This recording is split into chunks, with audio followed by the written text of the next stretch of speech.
हं. Okay.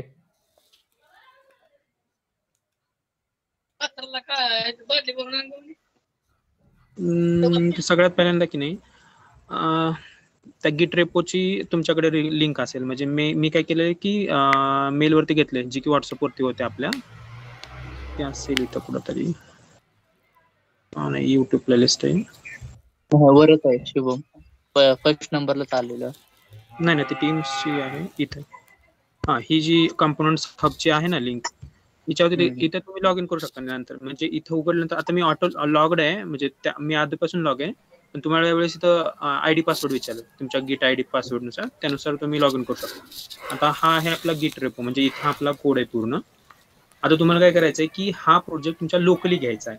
Locally घ्यायचं असते तर दोन प्रकार घेऊ शकता. एक तर असते झिप फाईल डाउनलोड करू शकतो, पण तुम्ही त्यानंतर हे जी रिपो आहे ना ही तुम्ही एडिट नाही करू शकत. तर तुम्हाला लोकली पण घ्यायचा आणि हे एडिट पण करायचे, नंतर माघारी पुश पण करायचे कोड. तर तुम्ही त्याला क्लोन करू शकता. आता दोन प्रकारे करू शकता, SSH आणि HTTP. आता SSH मी नाही केलेलं आहे, HTTP क्लोनिंग केलेलं आहे. तर मग त्यासाठी काय करायचं की आधी तुम्ही गिट डाउनलोड करू शकता. कुठून करायचं तर जनरली गिट डाउनलोड जरी टाकलं ना तरी गिट डाउनलोड फॉर विंडोज एकदम सिंपल स्टेप्स आहेत, आणि पुढे नेक्स्ट नेक्स्ट नेक्स्ट आणि फिनिशच आहे डाउनलोड केल्यानंतर.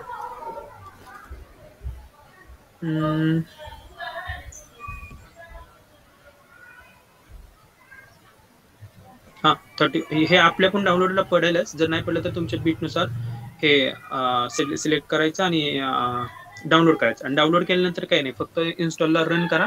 रन केल्यानंतर नेक्स्ट नेक्स्ट नेक्स्ट करून फिनिश. जो डिफॉल्ट सेटअप आहे तो जरी चूज केला तरी काही हरकत नाही. आता हे ऑलरेडी माझ्याकडे डाउनलोड आहे.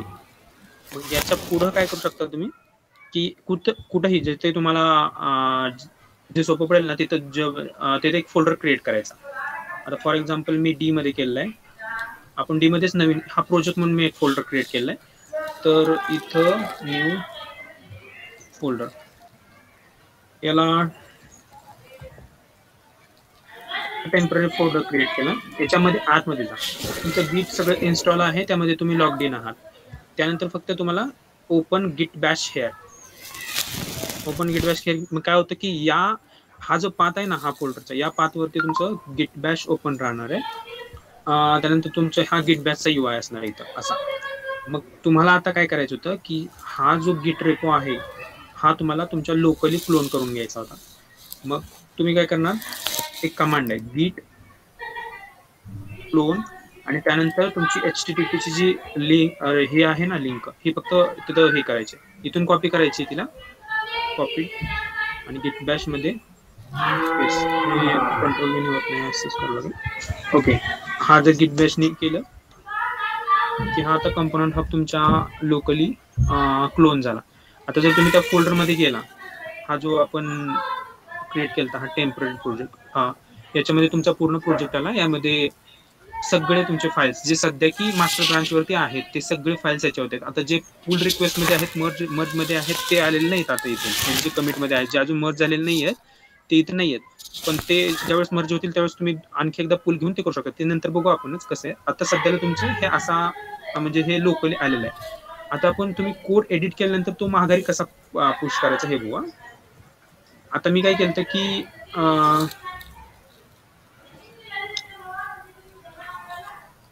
या टेम फोल्डर मध्ये गिट बॅश ओपन केलं, पण माझं ऍक्च्युअल जे वर्क होतं ह्या प्रोजेक्ट फोल्डर मध्ये. तर प्रोजेक्ट फोल्डर मध्ये मला दोन फाईल्स पुश पण करायचे, त्या दोन्ही सोबतच बघू. आता मी इथं गिट बॅश ओपन करतो आणि हे जे पहिले ते हे करतो, कारण ते आपण फक्त डेमोसाठी बघितलं होतं की आपण पुश कसा करायचा. तर गिट बॅश ओपन झालेले. तर जर मी आता VS कोड मध्ये दाखवलं तुम्हाला की कोणत्या दोन फाईल्स मी एडिट केल्या त्या दोन कशा पाठवायच्या, तर ते बघू आपण.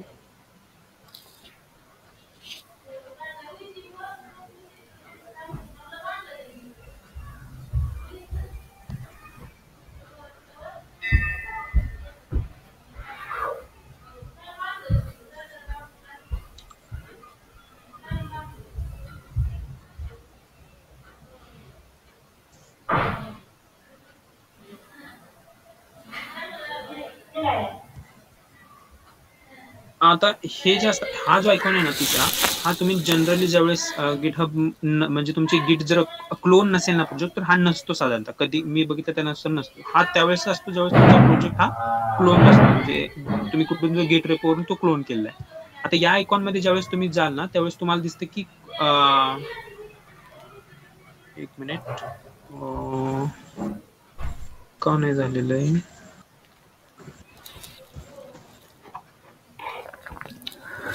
आय थिंक तो रिफ्रेश करतोय प्रोजेक्ट. हा रिफ्रेश होते खाली माझे इथं ब्रांच पण दिसत नाही. करेक्ट. किंवा शुभम तो क्लोज करून डबल ओपन करू शकतो VS कोडला. ओके ओके, आता आली ब्रांच आली. ओके. हा, ज्या वेळेस तुम्ही आणखी काही चेंजेस केलेले नाहीत ना, त्यावेळेस इथं काहीच नसणार आहे. तुमचं हे आहे ना फाईल एक्सप्लोरर, म्हणजे हे जे तुमच्या फाईल्स आहेत हे सगळं असणार आहे.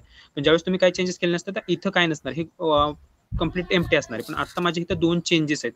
हे 2 चेंजेस म्हणजे काय माहिती का, तुमची मास्टर ब्रांच आहे. मास्टर ब्रांच म्हणजे हे जे प्रोजेक्ट आहे ना, याच्यापेक्षा तुम्ही काहीतरी वेगळं तुमच्या प्रोजेक्टमध्ये आहे. ते किती फाईलमध्ये, तर 2 फाईल्समध्ये.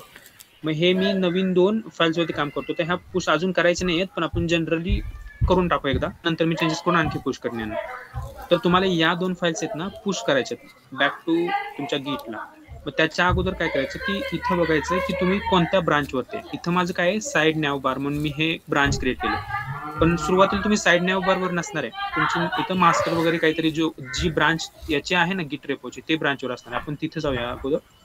त्यासाठी एक कमांड आहे, जसे की आपण चेंज डिरेक्टरीसाठी CD वापरतो ना, तशी गिट चेकआउट म्हणून कमांड आहे. चेकआउट म्हणजे तुम्ही आहे या फोल्डरमधून दुसऱ्या कोणत्या तरी रेपोवरती म्हणजे ब्रांचवरती जातात. आता ज्यावेळेस गिट मध्ये त्यावेळेस ब्रांच असतात, ज्यावेळेस आपण म्हणजे कमांड प्रॉम्प्ट वरती वगैरे काम करतो त्यावेळेस डिरेक्टरी असते, CD डिरेक्टरी. त्या प्रकारे म्हणजे इथं पण असतात डिरेक्टरी NPDR वगैरे, पण आपण इथं ब्रांच होतो. आता सध्या मी साईड न बारवर आहे. आता मला जायचंय मास्टर ब्रांच चेकआउट, आणि त्यानंतर ब्रांचचं नाव. आता मास्टर नाव आहे. मास्टर म्हणजे जी आपली ऑनलाईन म्हणजे गिट रेपोवरती ब्रांच आहे ती, तर त्या ब्रांचवरती ना स्विच टू मास्टर. आता इथं म्हणते माझं की your branch is up to date with the origin master.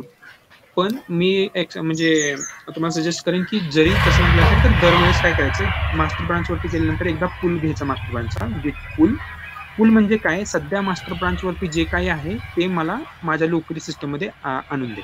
म्हणजे गिट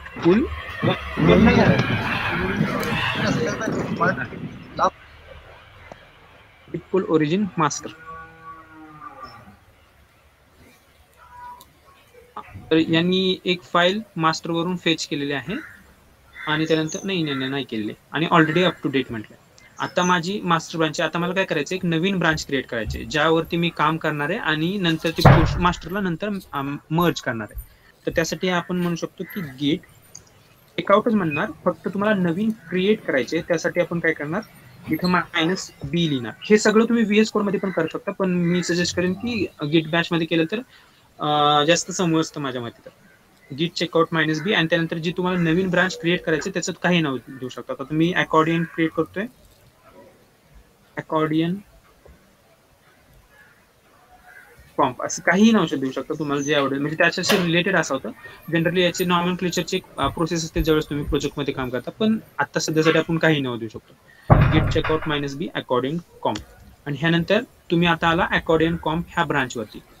आता तुम्ही या VS कोड मध्ये गेला तर तुम्ही इथं डाउनवर्डला अकॉर्डियन कॉम्प म्हणून दाखवेल पण की तुम्ही आता अकॉर्डियन कॉम्प वरती स्विच झालाय. आणि अकॉर्डियन कॉम्प वरती आल्यानंतर तुम्ही चेक करू शकता की हे 2 जे मी आता हे एडिट केले, तुमच्या सुरुवातीला हे काही नसणार इथं, हे एडिट केलेले ऑलरेडी. तर हे 2 जे आहेत हे मास्टर ब्रांच पेक्षा एक्स्ट्रा कॉम्पोनंट आहेत किंवा हे चेंजेस कॉम्पोनंट आहेत. आता हे 2 मला माघारी पुश करायचे कुठं, मास्टर ब्रांच. तर ते कसे करायचे, जनरली पहिल्यांदा यांना स्टेज करून घ्यायचं. तुम्हाला स्टेज तुम्ही असंही करू शकता, म्हणजे VS कोड मधून किंवा गिट बॅश मधून सुद्धा ऍड डॉट करू शकता. पण मी सजेस्ट करेन की इथून करू शकता, कारण ना इथून तुम्ही सिलेक्ट करून जेवढे पाहिजे तेवढे चेंजेस पुश करू शकता, स्टेज करू शकता. हे जरी चेंजेस स्टेज केल्यानंतर आता हे स्टेज चेंजेस होत आहेत आणि चेंजेस मध्ये 0 आयटम आहेत आणि स्टेज चेंजेस मध्ये 2. मी माघारी गिट बॅश मध्ये गेलो. गिट बॅश मध्ये मी अजून पण अकॉर्डियन कॉम्प वरतीच आहे. आता तुम्हाला काय करायचे, ते चेंजेस पहिल्यांदा कमिट करायचे असतात आणि त्यानंतर पुश करायचे. मग कमिटचा अर्थ काय माहिती का, हे काइंड ऑफ असं हे माइलस्टोन आहे, म्हणजे जिथे तुम्ही माघारी पण येऊ शकता. समजा एखाद्या वेळेस असं होतं की एखाद्या कमिटमुळे आपला प्रोजेक्ट म्हणजे बाकीचे पण फंक्शन काय येतात की किंवा जे कॉम्पोनंट्स आहेत ना ते म्हणजे चालत नाही किंवा त्यांच्यावर डिपेंडन्सी वाढते किंवा त्या डिपेंडन्सी त्यांची डिस्टर्ब होते, त्यामुळे ते व्यवस्थित चालत नाही. त्यावेळेस आपण काय करू शकतो की ज्या कमिट पासून जे हे प्रोजेक्ट डाऊन व्हायला लागले ना त्या कमिट पर्यंत रिटर्न होऊ शकतो. त्यासाठी आपण नेहमी कमिट करतो. तर कमिट करताना काय करतो, git commit -m. हे -m स्टँड फॉर मेसेज. याच्या पुढे आपण मेसेज देत असतो की हे कमिट कशासाठी आहे. कारण कमिटला ना एक मतलब रॅन्डम आयडी येतो तो की मतलब असा 0BA12 जो काही ध्यानात आपल्याला राहत नाहीये. त्यासाठी आपण काय करतो की मेसेज इथं देतो की आपण नेमकं या कमिटमध्ये करतो काय, हे मग डबल कॉलम टाकायचं आणि हे -m स्टँड फॉर मेसेज फक्त. तर आता मी काय करतोय की अकॉर्डियन कॉम्पोनंट क्रिएटेड हा मेसेज जितका शॉर्ट देऊ शकतो तेवढा द्यायचा, परंतु म्हणजे जास्त लेंदी असेल तर म्हणजे कमिटचं काही मिनिंग राहत नाही, कारण ते डिस्क्रिप्शन मध्ये आपण नंतर पुल रिक्वेस्टच्या लिहिणारच आहे की किती डिस्क्राईब करायचं तेवढं. पण कमिटचा मेसेज हा लेंदी नसावा, शॉर्ट असावा. आणि गिट कमिट केल्यानंतर हे इथं दाखवतं की तुम्ही काय काय कमिट केलंय. 2 फाईल्स आहेत, त्यामध्ये किती चेंजेस झालेत हे आहे. कमिट नंतर आपण करतो पुश. पुश नंतर आता सध्या इथं जर गेला तुम्ही गिट रेपोवरती तर तुम्ही फक्त कमिट झालेला असणार आहे. इथं ऑलरेडी 2 पुल रिक्वेस्ट आहेत ज्या की अप्रूव्ह झालेले आहेत, पण अजून तुम्ही इथं कमिट नाही झालेला. पुश आता जे आपण पुश केलं ना ते पुल रिक्वेस्ट मध्ये आलेलं नाहीये. ओके, शुभम कमिट्स कुठे आहेत रे याच्या? मी पण बघितलं नाही याच्या कमिट्स कुठे, म्हणजे कमिट्स झालेल्या रिसेंटच्या. रिसेंट कमिट्स म्हणतोय का? तिथं 51 कमिट्स म्हणून एक आयकॉन दाखवत तुला कोड बटनच्या खाली. हो ओके, हा म्हणजे इथं रिसेंट कमिट्स दिसतील. ओके, तर ओके, म्हणजे आता तू जे पुश केलंय ते कमिट दाखवत नाही असं म्हणायचं का? हा, कमिट केलेलं मी रिसेंटली जस्ट. ओके ठीक आहे, आपल्याला ते बघून पण काही यूज नाहीये. आता तो आपला कोड कमिट झालेला आहे. तिथं मास्टर ब्रांचला क्लिक करून बघ बरं त्या बटनला, ब्रांचेसच्या साईडला. हा ओके, कंपोनंट इथं माझे अकॉर्डियन वाले होईल ना पहिला, नाही दिसत आहे कारण मी अजून त्या ब्रांच वरती काही मला वाटतं पुश केलेलं नाहीये, त्यामुळे इथं दिसत नसणार आहे आणखी ते. ओके, नुसतं कमिट केलंय का? हा, आता नुसतं कमिट केलेलं आहे. ओके ओके, ते पुश केल्यानंतर इथे येईल. म्हणजे आता काय केलं आपण, कमिट केले चेंजेस, यानंतर आपल्याला पुश करायचे. तर गिट पुश आणि त्यानंतर ब्रांचचं नाव टाकायचं आपल्याला, गिट पुश ओरिजिन.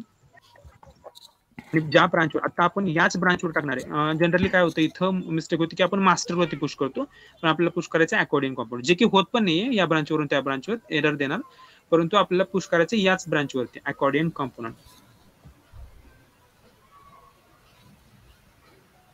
अकॉर्डिंग कॉम म्हणजे आपण इथं पुश केल्यानंतर हे काय काय पुश केलं हे पण जनरली समरी देतं.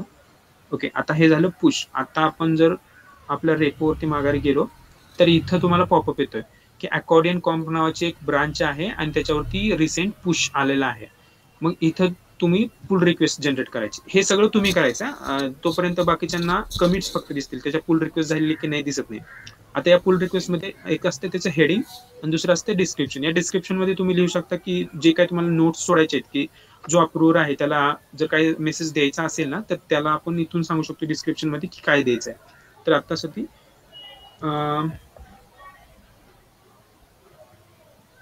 टेम्पररी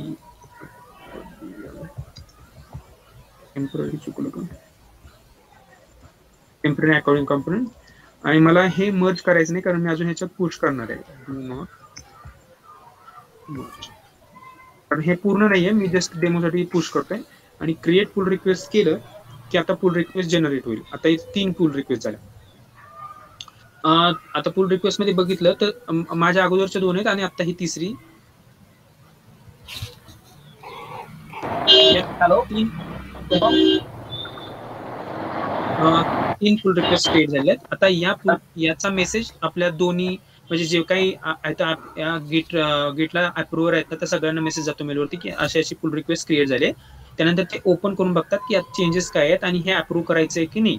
आणि त्यानंतर त्यांनी अप्रूव्ह केल्यानंतर ती मर्ज रिक्वेस्ट क्रिएट केली. आता आपण PR क्रिएट केला, त्यानंतर मर्ज रिक्वेस्ट आपण क्रिएट करू शकतो. आय थिंक एवढं सफिशियंट आहे शुभम. नाही, याच्यात अजून एक पॉइंट आहे. खाली कन्व्हर्सेशन मध्ये तुला खाली अजून एक कमेंट साठी बॉक्स दिसत असेल, लिव्ह हा, हा. कमेंट म्हणून.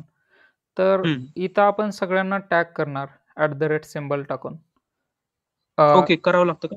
ओके, ठीक आहे, मला माहित नव्हते. हा, तर याच्यामध्ये तू @ टाकून TSP सर्च करू शकतोय. अनिकेत, हा, सगळे जे जे तुला दाखवतील ना सजेशन्स, त्या सगळ्यांना सिलेक्ट करायचं आपल्याला. आणि सगळे सिलेक्ट झाले ना की त्यांना पुढं आपण एक मेसेज टाकू शकतो, प्लीज रिव्ह्यू चेंजेस म्हणून.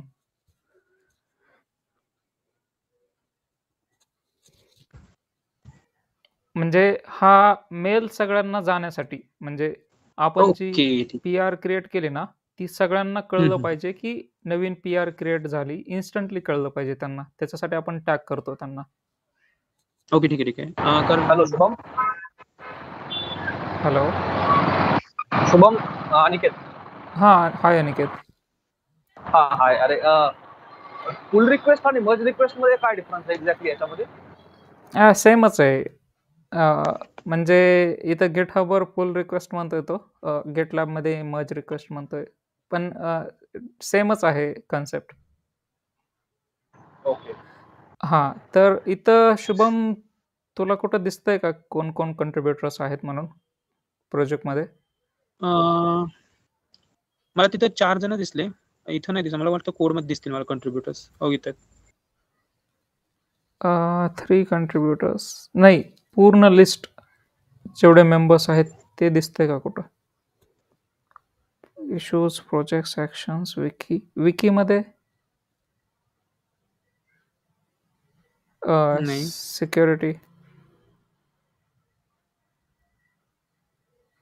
Security code scanning. ओके, मी काय करतो, लिस्ट सेंड करतो सगळ्यांची, कारण मला सेटिंग्स मध्ये दाखवतोय कोण कोण कोलॅबोरेटर्स आहेत, त्यांची लिस्ट सेंड करतो. कारण ज्यावेळेस आपण PR क्रिएट करतो ना, त्यावेळेस सगळेजण टॅग झाले पाहिजेत त्या PR ला. ओके, ठीक आहे, ठीक आहे. ठीक आहे, मी ती लिस्ट नंतर मला सेंड करतो. मला काय वाटतं, त्यांनी ज्यावेळेस ते कंट्रीब्यूट करतील की नाही, त्यावेळेस त्यांची लिस्ट मध्ये अपडेट होईल असं वाटते मला.